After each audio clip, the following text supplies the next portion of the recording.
The Movie Preview Critic. Informing and entertaining your movie world.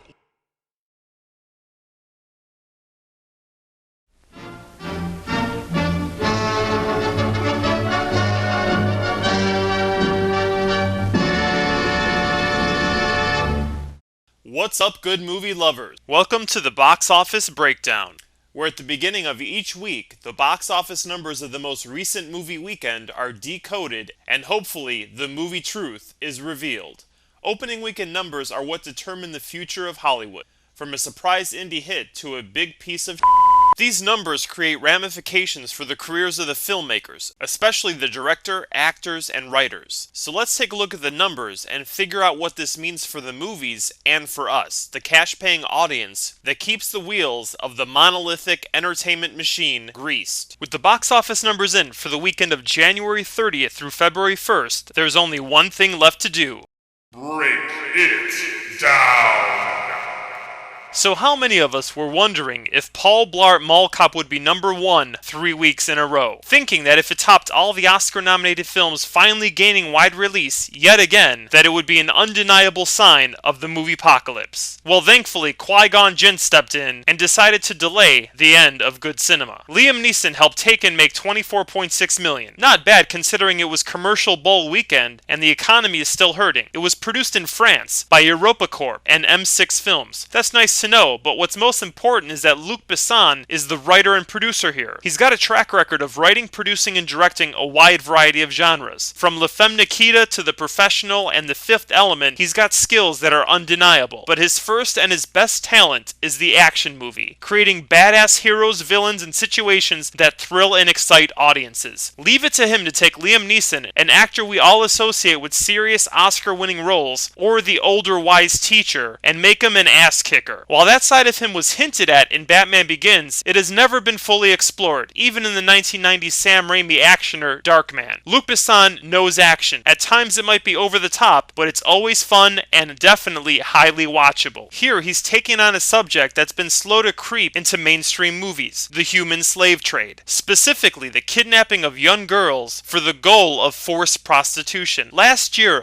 a film that pretty much nobody saw in the theaters called Trade came out. It starred Kevin Kline. It was on the big screen for like 2 weeks. But the story is kind of similar to Taken. In that movie, it's a girl gets stolen and her brother wants to find her. Here, Besson has made it a father searching for his daughter, and instead of a quiet exploration of that dark side of humanity, here it's explosive. Not that that's a bad thing. As long as the story is rooted in characters' emotions and taken seriously, it can explore so-called mature themes with just as much depth and meaning. As an example, Aliens explores the same territory as Wall Street, the greed-obsessed 1980s. Made in 1986 and 1987, both movies tapped into that decade's zeitgeist, but Aliens weaved its message below the surface of the story, whereas Wall Street beat you over the head with it. Here, Taken is basically the action version of Trade. Again, there's nothing wrong with that, as long as it respects the subject matter, but overall, Luc Besson proves yet again that he's a creative dynamo of action mastery. He's got his own production company, and has such a long history of success that even if this film would have flopped, it wouldn't have cooled his creative fever. The person who benefits most from this success is Liam Neeson. He's 56 years old and has just added action star to his resume. And hopefully, the success of this movie will lead to riskier casting. I have to admit, I rolled my eyes at the thought of Liam Neeson being an action star, especially with this poster. It looks very Matrix-ish, like he's an older Neo. But once you remove the past established expectations and don't lock any future possibilities out because of history, then progress steps in and reinvention can occur. Let's hope that lesson isn't lost with this film's success. In second, Paul Blart drops 35%, taking in about $14 million for a total gross of $83 million just after 3 weeks. In third place with $10 million, in 2,300 theaters, about 900 less than Paul Blart and Taken, is The Uninvited, a remake of the 2003 South Korean horror hit A Tale of Two Sisters. What's the reason this movie exists? Well, it was a hit in another country, so since fear is universal, Universal, it'll probably be a hit here too, right? Probably wrong. The problem is that in 2003, the psychological J-horror style was somewhat fresh. In 2002, the remake of The Ring was a huge hit, and it ignited the J-horror remake craze, which has given us at least 2 to 3 movies a year over the past 5 years. The Uninvited is just another wannabe Ring, though the story seems more like the 1993 psycho babysitter hit The Hand That Rocks the Cradle, mixed with some J-horror elements. Come to think of it, it actually has a lot of similarities to the Harrison Ford Michelle Pfeiffer thriller What Lies Beneath, which also had some ghost elements to it, and in the trailer used this image of a bathtub and the water symbology of hidden secrets beneath the surface. If we look at another J-horror wannabe, The Unborn, which has been out 4 weeks, last week it was number 13. This week it's 21st, falling 71%, taking in only $1.2 million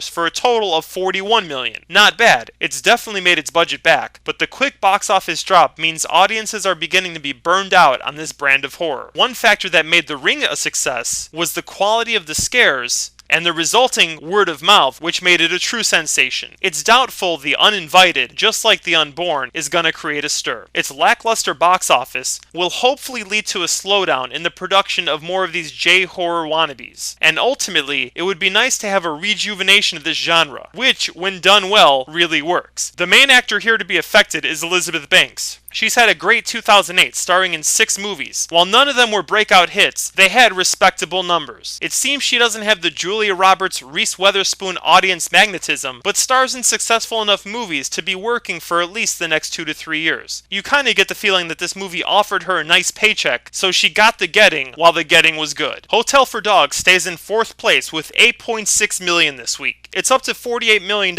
after just 3 weeks. Not too bad. It's staying strong with a shot of getting up around $60 million, but that's still going to be short of its unbelievable $75 million budget. Gran Torino falls 2 spots from 3rd to 5th place, taking in $8.2 million, which is about a 50% drop over last week, but only loses 30 theaters. It's up to $110 million overall. In 6th place, Slumdog Millionare goes wider and wider theatrically, adding 222 extra locations as the Oscars approach, but it takes in 28% less than it did last week, bringing in $7.6 million for a total of 67. Underworld Rise of the Lycans falls 5 spots from 2 to 7, holding its theater count steady but losing 63%, taking in only $7.5 million, bringing its 2-week total to 33, just $2 million shy of its $35 million budget. With another 2 to 4 weeks of release, it should be approaching the $50 million range, making it a respectable success. In 8th place is New in Town, basically the same as the 1991 Michael J. Fox movie Doc Hollywood, about a doctor who gets stuck in a small town and falls in love with blah blah blah throw up. It's reworked from a female's point of view and throws in some comedy elements of Fargo to make it seem unique. Starring Renee Zellweger and Harry Connick Jr., it made a dog-worthy $6.7 million. Wow. This was the first romantic comedy of the year, so why did it do so poorly? Probably because the story isn't that interesting. The only problem, it's a comedy and a romance, so if the comedy falls flat, then it's doomed, because the romance story is tired and cliche, and it looks like the comedy's not gonna hold up. I mean, seriously, her falling off the porch is supposed to convince us to see this? It's just not that exciting, and apparently Renee's name isn't big enough to compensate for it. Her prime-time star power might be over. In 2002, she was Bridget Jones, which she got a Best Actress nomination for. The next year, she was nominated again for Best Actress in Chicago, and in 2004, she won the Best Supporting Actress Oscar for Cold Mountain. She followed that up with another Bridget Jones movie and Cinderella Man in 2005. But since then, it's been decent roles in more misses than hits. New in Town is her worst choice yet. You gotta believe that she could have done better than this. The box office will also hurt director Jonas Elmer from Denmark. This is his first H. Wood directing gig, and unfortunately, it's not going to be the big break he was hoping for. And Harry Connick Jr. makes like 1 movie a year. He's in no rush to try and raise his star power, so look for his career to stay nice and steady, sticking to roles that he's had in the past. Supporting actors like J.K. Simmons and Francis Conroy rely more on their performances than the box office to get future work. Since their faces and names are never on the advertising, box office doesn't affect their castability. So look for them to continue to have great supporting roles in future future films. Renee is the one being tested here. Is her star still strong, holding its A-list orbit, or is it starting to weaken and fall? Judging by this, she better do something to course correct her future. Until next week, remember, the movie future is in our hands. Hollywood gives us more of what we pay for, so choose wisely, and as always, Long live good movies.